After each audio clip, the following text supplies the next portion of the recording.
48번 기업 생산 이론에 관한 설명으로 옳은 것을 모두 고른 것은, 이 문제는 기본적인 개념을 묻고 있는 문제인데 하나씩 살펴보겠습니다. 장기에는 모든 생산 요소가 가변적이다. 경제학에서 단기와 장기를 나눌 때, 특히 기업 생산 이론에서 나눌 때는 생산 요소에 고정 생산 요소가 있느냐 없느냐를 가지고 단기와 장기를 나누고 있습니다. 그래서 장기에는 모든 생산 요소가 가변적이다, 그대로 서술하고 있는 옳은 보기가 되겠습니다.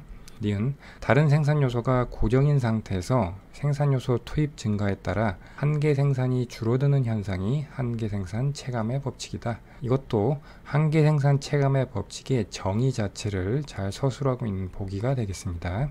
디귿 등량곡선이 원점에 대해 볼록하면 한계기술 대체율 체감의 법칙이 성립한다. 등량곡선이라고 하는 것은 동일한 수준의 산출량을 생산할 수 있는 생산요소 투입량의 조합들로 구성된 집합을 그림으로 나타낸 것을 의미합니다. 그리고 이 등량곡선 기울기의 절대값을 우리는 한계기술 대체율이라고 합니다. 노동과 자본 평면에 이렇게 우하향하는 등량곡선이 그려져 있습니다. 보기에서 등량곡선이 원점에 대해서 볼록한 경우를 가정했기 때문에 원점에 대해서 볼록한 모양을 그렸고요. 식으로 나타내면 MRTS LK 한계기술 대체율은 마이너스 델타 L분의 델타 K, 이것은 등량곡선의 기울기에 마이너스를 붙인 값이 되겠습니다. 이것도 앞에 46번 문제에서도 우리가 한계 변환율을 가지고 비슷한 식으로 전개를 했었는데, 등량곡선 선상에서는 노동과 자본 투입량이 변화해도 산출량에 아무런 변화가 없다는 것을 의미합니다. 동일한 수준의 산출량을 생산할 수 있는 생산요소 투입량의 조합들이기 때문이죠. 그래서 만약 A점에서 A-점으로 점이 이동한다고 할 때 자본 투입량은 감소하고 노동 투입량은 증가하는데, 이 과정에서 발생하는 생산량의 변화를 나타내면 노동을 한 단위 증가시킴에 따라서 생산량이 변화하는 것은 노동의 한계 생산성이 되고요. 여기에 델타 L을 곱한 것이 노동이 델타 L만큼 증가했을 때 산출량의 증가분이 되겠고요. 그리고 동일한 논리로 자본 투입량이 델타 K만큼 감소할 때 산출량의 감소분은 자본의 한계 생산성에 델타 K를 곱한 만큼이 됩니다. 그리고 등량곡선의 정의에 의해서 이 두 개의 산출량의 변화량의 합이 제로가 돼야 되겠죠. 그래서 이것을 정리하면 한계기술 대체율은 이렇게 노동과 자본의 한계 생산성의 비율로 표현할 수가 있습니다. 보기 디귿을 보면 등량곡선이 원점에 대해 볼록하면 한계기술 대체율 체감의 법칙이 성립한다. 즉 A점에서 A-점으로 갈 때 노동의 투입량이 증가함에 따라서 등량곡선 기울기의 절대값이 감소하고 있죠. 한계기술 대체율이 체감하고 있음을 알 수가 있습니다. 따라서 보기 디귿도 맞는 보기가 되겠습니다. 그 다음 리을 비용 극소화는 이윤 극대화의 필요 충분 조건이다.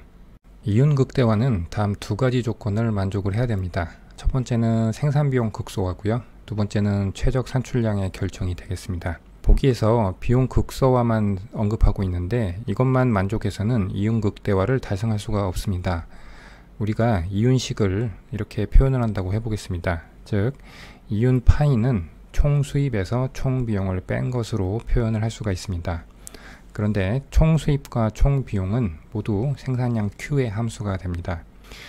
여기서 이 총 비용 TC가 비용 극소화를 통해 도출된 함수가 되겠습니다. 이 총 비용이라고 하는 것은 어떤 산출량 Q를 생산하기 위해서 드는 최저 비용을 의미하는 함수이기 때문에 이게 바로 비용 극소화의 결과가 되는 것입니다. 그런데 이 이윤이라고 하는 것은 총 비용만 극소화한다고 되는 것이 아니라 이 총 수입과의 관계를 고려해서 도출이 됩니다.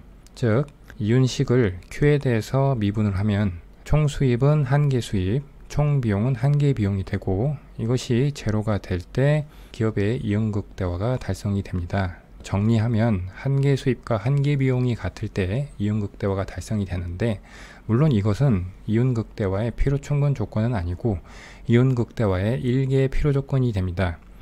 이윤 극대화가 달성되기 위해서는 이윤 극대화의 2개 필요 조건, 이 한계 비용 곡선이 한계 수입 곡선을 아래에서 위로 지나가야 한다는 조건이 추가적으로 만족돼야지 이윤 극대화가 달성이 되겠습니다. 정리하면 비용극소화 조건만 가지고는 이윤극대화 조건의 일부분만 만족시키는 것이기 때문에 필요충분 조건이라고 할 수가 없고요. 비용극소화를 달성을 하면 이윤극대화가 자동으로 달성되는 것도 아니기 때문에 충분 조건이라고도 할 수가 없고, 비용극소화는 이윤극대화의 필요 조건이라고 할 수 있겠습니다. 즉, 이윤극대화가 달성되기 위해서는 이 최종적인 이윤극대화의 필요 조건을 봤을 때 기업 입장에서 두 가지 제약, 생산과 기술의 제약인 한계의 비용과 시장 제약을 의미하는 한계 수입이 일치하게 될 때 이윤극대화가 달성될 수 있습니다. 문제에서 옳은 것을 모두 고르라고 했으니까 기역, 니은, 디귿인 3번이 답이 되겠습니다. 49번 후생경제 이론에 관한 설명으로 옳은 것은, 보기에서 파레토 효율부터 시작해서 2정리, 1정리에 관한 내용이 나오고 있습니다. 먼저 파레토 효율성에 관한 개념을 살펴보고 후생경제학 제1정리, 제2정리를 순서대로 살펴보도록 하겠습니다. 먼저 파레토 효율성의 개념입니다. 하나의 자원 배분 상태에서 다른 사람에게 손해가 가지 않으면서 어떤 사람에게 이득이 되는 변화를 만들어내는 것이 불가능한 배분 상태를 파레토 효율적인 배분 상태라고 하고, 다른 말로 파레토 개선이 불가능한 배분 상태, 이것을 파레토 효율적이라고 합니다. 이 파레토 효율적인 배분 상태에서는 다음에 세 가지 자원 배분의 조건이 만족이 됩니다. 먼저 생산의 효율성 조건입니다. 이것은 생산 요소가 노동과 자본이 존재하고 재와 X재와 Y재가 존재한다고 할 때 이 경제에 주어진 노동과 자본이라는 생산 요소로부터 최대한의 재와 X와 Y를 생산하고 있어야 한다는 조건이 생산의 효율성 조건이 되겠습니다. 그래서 생산함수에서 도출되는 등량 곡선의 기울기의 절대값인 한계기술 대체율이 X제와 Y제 간에 같아야 된다는 것을 의미합니다. 두 번째는 교환의 효율성 조건입니다. 이 경제에 A와 B라는 두 명만 존재한다고 가정을 할 때 이 두 사람이 생산된 X제와 Y제를 최대한의 효용을 얻을 수 있도록 소비를 할 수 있게 나눠줘야 된다는 것을 의미합니다. 그래서 효용함수에서 도출되는 무차별 곡선의 기울기의 절대값인 한계의 대체율이 A와 B 간에 같아야 된다는 조건이 되겠습니다. 세 번째는 생산과 교환의 종합적 효율성 조건입니다. 이것은 두 재와 X와 Y 사이에 한계 생산 변환율인 MRTXY가 2번에서 일치한 이 사회 구성원들의 한계 대체율이 같아져야 된다는 조건을 의미합니다. 이렇게 세 가지 한계 조건이 충족이 되면 이 경제는 효율적인 자원 배분의 상태, 즉 파레토 효율적인 상태를 만족하게 됩니다. 그런데 완전 경쟁 시장에서는 효율적인 자원 배분의 세 가지 조건이 자동적으로 충족이 됩니다. 그것은 가격 체계의 역할 때문인데, 먼저 첫 번째 생산의 효율성 조건에서는 모든 기업이 동일한 생산 요소의 가격인 노동의 가격 W와 자본의 가격 R에 직면하게 됩니다. 그 상황에서 기업들은 이윤극대화를 추구하게 되는데, 그때 이 요소 간 가격 비율과 한계기술 대체율을 일치시킵니다. 이것은 X제뿐만 아니라 Y제 생산에서도 마찬가지 현상이 발생하게 되고, 따라서 생산 요소의 가격 체계에 의해서 각 재화의 한계기술 대체율이 일치하게 되면서 생산의 효율성이 자동 충족되는 모습이 나타납니다. 두 번째는 교환의 효율성 조건인데, 완전 경쟁 시장에서 소비자들은 동일한 재화의 가격 PX, PY에 직면하게 됩니다. 그리고 효용극대화를 추구하기 때문에 이러한 재화의 가격 비율과 한계 대체율을 일치시키게 됩니다. 이 과정이 A뿐만 아니라 B한테도 동일하게 발생하기 때문에 결국 X제와 Y제의 가격 체계에 의해서 교환의 효율성 조건이 충족되게 됩니다. 세 번째, 생산과 교환의 종합적 효율성 조건도 이 한계 생산 변환율이라고 하는 것은 생산 가능 곡선의 기울기의 절대값이 되는데, 그것은 각 재화를 생산하는 데 드는 한계 비용의 비율과 같습니다. 그런데 여기는 완전 경쟁 시장이기 때문에 가격과 한계 비용을 일치시키게 되죠. 따라서 MRTXY가 XJ와 YJ의 가격 비율과 일치하게 되고, 이것이 2번에서 일치하게 된 XJ와 YJ에 대한 이 사회 구성원들의 한계 대체율과 일치하게 됨으로써 생산과 교환의 종합적 효율성 조건도 가격 체계에 의해서 자동 충족되게 됩니다. 따라서 완전 경쟁 시장에서는 자원 배분의 효율성 조건인 세 가지 조건이 자동적으로 충족되게 되고, 즉 완전 경쟁 시장에서는 파레토 효율성이 자동으로 달성되게 됩니다. 이것을 우리는 후생경제학 제1정리라고 하는데, 아래에서 좀 더 자세하게 알아보겠습니다. 후생경제학의 제1정리라고 하는 것은 모든 소비자의 선호체계가 강단조성을 갖는 동시에 외부성이 존재하지 않는다면 일반 경쟁 균형의 배분, 이것은 완전 경쟁 하에서의 일반 균형을 의미합니다.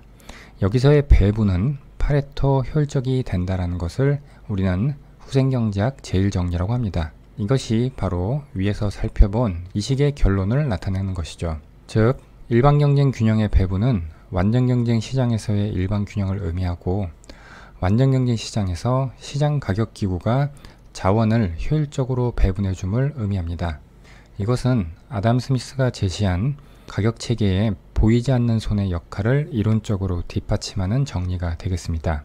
후생경제학 제1정리의 내용 중에서 모든 소비자의 선호 체계가 강단조성을 갖는다는 것의 의미는, 강단조성이라고 하는 것은 선호 체계의 성질 중 하나로서 이 경제에서 재화가 XJ와 YJ, 이 두 개의 여러 가지 재화의 묶음 중에서 어떤 것이 더 많은 재화를 포함하고 있는지를 비교한다고 하면, 두 재화가 한계 효용이 0보다 큰 재화라고 가정을 할 때 여러 가지 재화의 묶음 중에서 XZ든 YZ든 하나라도 더 많은 양을 가지고 있는 재화 묶음을 소비자들이 더 선호한다는 것을 의미합니다. 즉, 이 경제의 재화들이 소비할 때 양의 효용을 주는 재화라는 가정하에서 소비자들은 하나라도 더 많은 재화가 있는 묶음을 소비할 때 효용을 더 많이 얻는다는 선호체계의 공리를 의미합니다. 그 다음, 외부성이 존재하지 않는다고 되어 있는데, 이 외부성이라고 하는 것은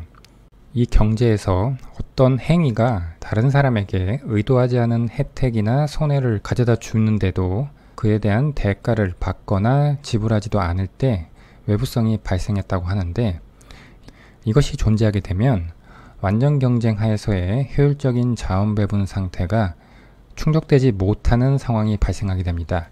그것을 우리는 시장 실패라고 하는데, 사실 이 후생경제학의 제1정리를 엄밀하게 정리를 하면 외부성뿐만이 아니라 완전 경쟁 시장의 효율적인 자원 배분을 성립하지 못하게 하는 시장 실패의 요인들, 즉 공공재가 존재한다든가, 생산함수가 규모에 대한 수익 체증의 성질을 가지고 있다든가, 아니면 정보가 불완전하다든가, 이 경제에 독점이 존재한다든가, 그러한 시장 실패를 가져오는 모든 조건들이 존재하지 않는다는 가정이 들어가 있다고 생각하시면 되겠습니다. 그렇게 돼야만 완전 경쟁 시장이 효율적인 자원 배분을 달성할 수 있게 됩니다. 그 다음, 후생경제학 제2정리입니다.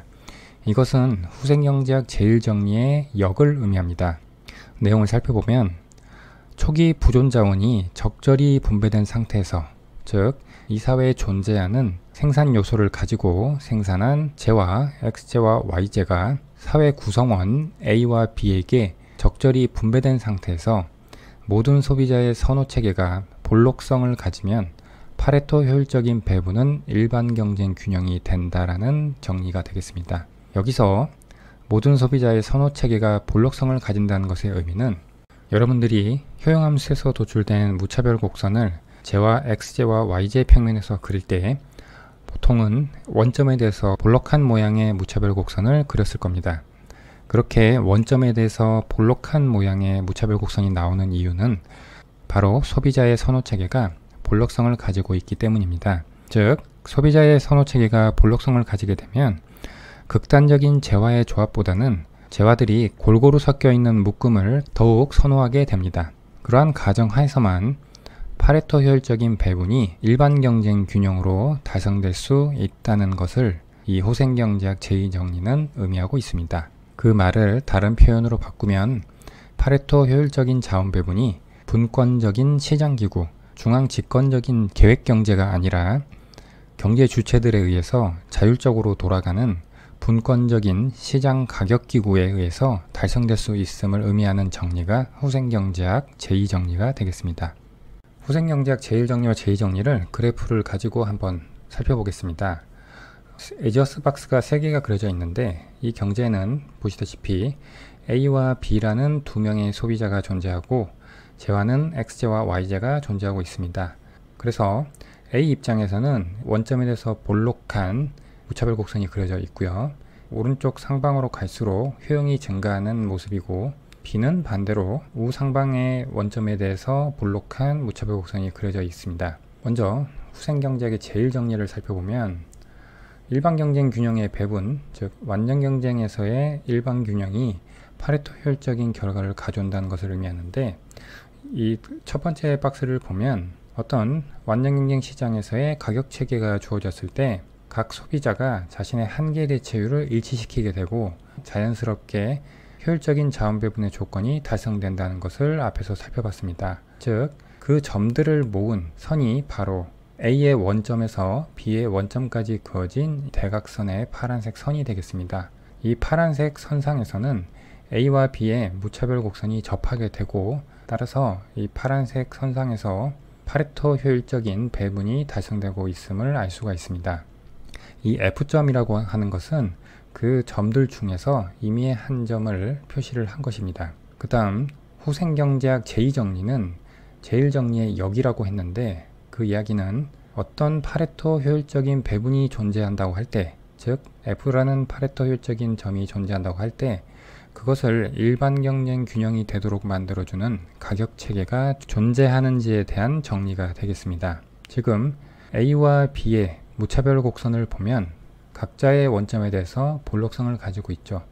이러한 전제 하에서 어떤 F라는 파레토 효율적인 배분이 존재한다고 할 때 이 접점을 지나는 가격선이 주어져 있음을 알 수가 있습니다. 따라서 F점이라는 파레토 효율적인 배분은 이 가격 체계로 대표되는 일반 경쟁 균형의 배분이 된다는 것을 나타냅니다. 이것이 후생경제학 제2정리인데 후생경제학 제2정리의 개념을 다시 한번 살펴보면 초기 부존 자원이 적절히 분배된 상태에서 꼭 이 F점이 아니고 이 가격 체계의 선상에 어떤 점에서 초기 배분점이 이 가격 체계를 나타내는 선상에 존재하기만 하면 이 F점이 일반 경쟁 균형을 통해서 달성될 수 있다는 것을 의미합니다.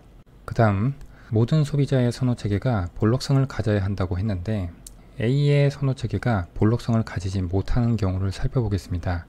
이 경우를 보면 A의 무차별 곡선이 원점에 대해서 볼록한 부분도 있지만 오목한 부분도 존재한다는 것을 알 수가 있습니다. 이때 계약 곡선 선상에 G점을 실현시키고자 한다고 할 때 이것을 가능하게 하는 가격 체계가 존재한다면 후생경제학 제2정리가 성립하게 되는 것인데 지금 이 G점은 B의 입장에서는 자신의 효용을 극대화하는 점이 맞습니다. 하지만 A의 입장에서는 G보다는 동일한 가격선상에서 H점이 자신의 효용을 더욱 증가시켜주는 점임을 알 수가 있습니다. 따라서 이 G점은 균형점이 될 수가 없습니다. 즉 모든 소비자의 선호 체계가 볼록성을 가지지 못한다면 후생경제학 제2정리는 만족되지 못한다는 것을 알 수가 있습니다. 그 다음 우리가 앞에서 후생경제학 제1정리는 아담 스미스의 가격 체계가 가지는 보이지 않는 손의 의미를 증명해 줬다고 했는데 후생경제학 제2정리도 어떤 의미를 가지고 있습니다. 그것은 후생경제학 제1정리 같은 경우에는 후생경제학에서 두 가지 달성해야 하는 목표를 의미하는 효율성과 공평성 중에 효율성에만 집중하고 있다는 것을 알 수가 있습니다. 공평성이라는 가치는 생각을 하지 않고 있는데 왜냐하면 이 파란색 선은 모두 파레토 효율적인 배분을 나타냅니다. 따라서 그 점이 A의 원점에 있든 B의 원점에 있든 둘 다 파레토 효율적인 배분이란 점에서는 동등합니다. 하지만 분배의 공평성이라는 측면에서 보면 모든 재화를 A가 소비하거나 모든 재화를 B가 소비하는 상태는 효율적인 측면에서는 무차별할지 몰라도 공평성적인 측면에서는 둘 다 공평하지 못하다고 생각할 수 있겠습니다. 물론 가치 판단에 따라서는 극단적인 소비가 공평한 소비라고 할 수도 있겠는데, 우리는 일반적인 상황에서 적절하게 A와 B 사이에 재화가 나누어질 때 사회적으로 바람직한 배분 상태라는 가정하에 논리를 전개하겠습니다. 최초에 M이라는 점에서 이 사회에 초기 부전점이 존재했다고 해보겠습니다. 만약 정부의 개입이 없다면 후생경제학 제1정리에 의해서 완전경쟁 시장의 가격체계의 기능에 의해서 이 경제는 N이라는 점에서 파레토 효율적인 배분을 달성하게 됩니다. 그런데 이 N이라는 점은 A가 대부분의 재화를 소비하는 점이 되겠습니다. 하지만 사회적으로 볼 때 이 점이 바람직하지 못하다고 판단을 해서 정부가 시장에 개입을 한다고 해보겠습니다. 그래서 바람직한 배분 상태를 H라고 판단을 했다고 가정을 하면, 만약 초기 시작 상태인 M이라는 점에서 정부가 바로 H점으로 경제의 배분 상태를 조정할 수도 있겠지만, 이렇게 정확하게 H라는 배분점으로 옮겨가게 하는 것이 쉽지는 않습니다. 이것보다 좀 더 현실적인 방법은 H점으로 대표되는 배분을 실현시켜 줄 수 있는 가격체계의 선상에 어떤 점으로만 이동을 시켜주면 일반경쟁 균형을 통해서 H점이 자동으로 달성되도록 유도하는 방법이 좀 더 현실적인 방안이 되겠습니다. 즉, 후생경제학 제2정리는 어떠한 파레토 효율적인 배분도 달성시킬 수 있는 가격체계가 존재한다는 것을 의미하는 것으로, 정부 입장에서 재분배를 통해서 사회적으로 바람직한 배분 상태를 달성하고자 할 때 가격체계 선상에 다양한 점들 중에 정부가 목표로 하는 점으로 갈 수 있도록 이론적으로 뒷받침해주는 정리가 후생경제학 제2정리가 되겠습니다. 정리하면 정부의 소득 재분배의 이론적 근거가 되는 것이 후생경제학 제2정리가 되겠습니다. 다시 보기로 돌아와서 1번부터 보겠습니다.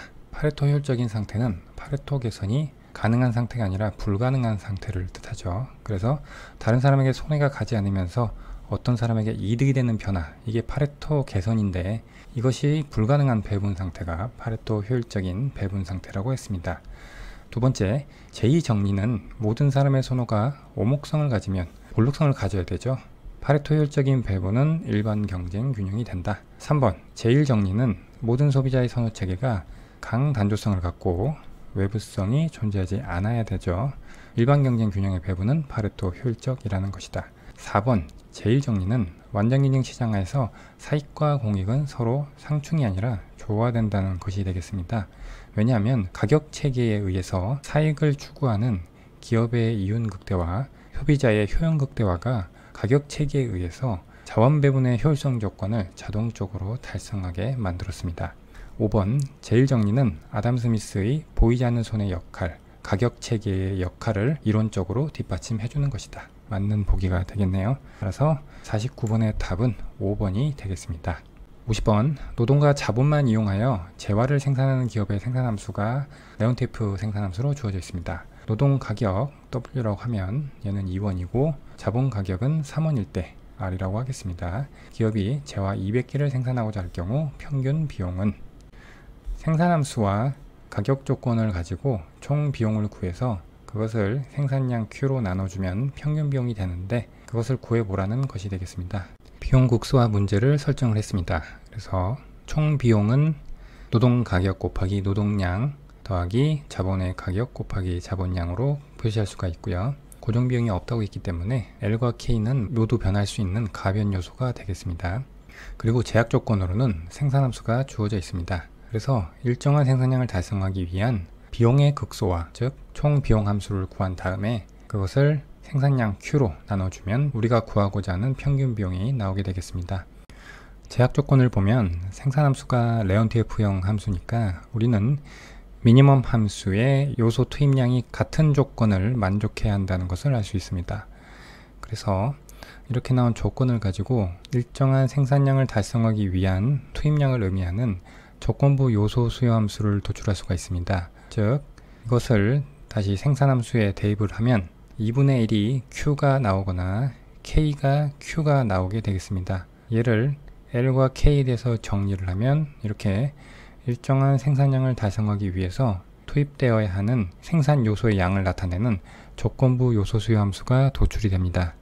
이것을 우리의 목적 함수인 총비용 함수에 대입을 하면 오른쪽과 같이 됩니다. 노동 가격이 2고 자본 가격이 3이면서 L에 나가는 2Q, K에 Q를 대입을 해서 정리를 하면 7Q가 나오고요. 이게 총비용 함수고 평균 비용은 얘를 Q로 나눠주면 되겠죠.